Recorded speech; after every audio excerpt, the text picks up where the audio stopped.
You mentioned that you were all-Dade County, Miami. You got a scholarship to Albany State. I Right. know about Albany State because I'm That's in the right. SIAC. We used to play them. That's right. So did you go to Albany State and other things became a distraction and you left, or what transpired with that? You know what it was is I got a scholarship to Albany State College. I was the only one to leave Miami. I went to Albany State.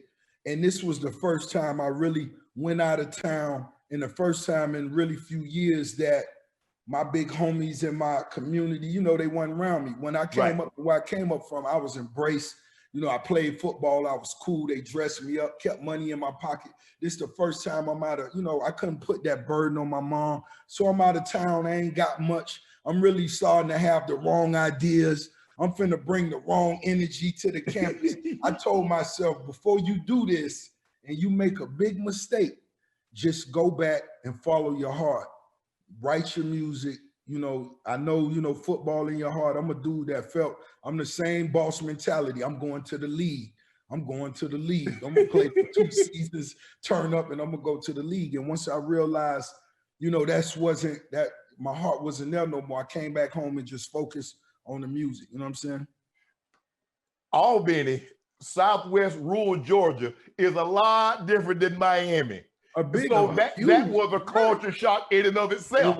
I ain't know what was going on. I'm like, yo, you know, they had just had a flood, so they had trailers set up, and it's like, yo, I'm out there, I'm a freshman. They call you crab. You're a freshman. Crab. You're a crab. That's a black college thing. Only HBCUs do that. They don't do that at major universities. That's what they do. That's what they do at HBCU. When you come in as a freshman, you're a crab. Best believe. They came out there and they called me a crab and told me to hold a water button while all the seniors and juniors drank water. You hold that while we drank water. Oh boy! I say, whoa! Yeah, you know what's up.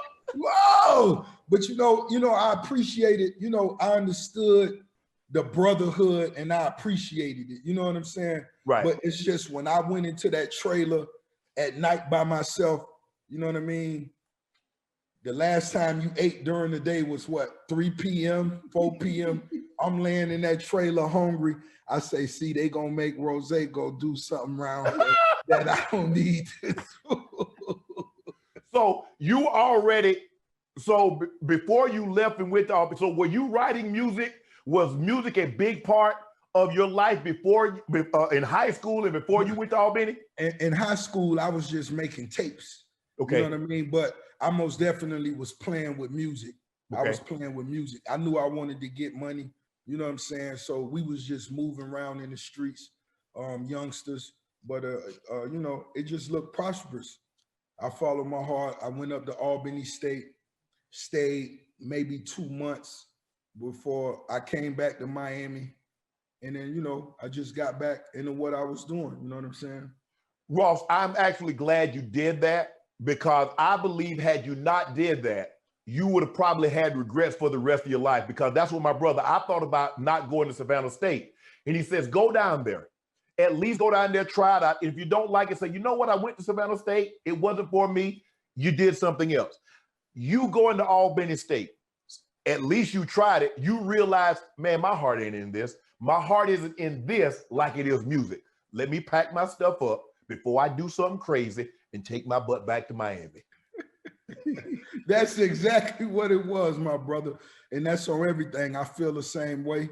I thank God, you know what I'm saying? I followed my heart and stepped out there. I most definitely love the experience. I still stay in touch with a lot of the homies that I met, some of the older classmates. Oh, do you? Yeah. I still stay in touch with them. You know what I'm saying? You know, them dudes crazy. Yeah. You know what I'm saying? Them crazy football playing dudes, you know, they crazy. And I just let them know I lead the door. They got an open door policy with me. They could hit me up. I'm always online, social media, just hit me up. You know what I'm saying? Make sure you rep the set and I'm gonna pay attention. Ross, I tell people all the time, I said, everybody should get at least a semester of an HBCU to experience what it's like to go to play spades, to be in the student union, to walk and to see the step shows, you got to experience that to know what it's like. It's priceless. It's priceless. And the older you get, when you realize, how do you really how do you really value your life? Yeah. A lot of times it's based on memories and experiences. Yes. Where have you been? What have you seen? And those step shows, walking through on that campus, when you Walking see through the yard. everybody from everywhere else, athletes from everywhere else, when you see the All-Americans, how they barely speak, when the ones that, oh, this how this go, okay, I get it, okay, I get it. You know what I'm saying? And I love it. And I still apply that same mentality and hustle to everything I do today. You know what to do. Hit the subscribe button to become an official member of Club Shay Shay, where we always do something before two something.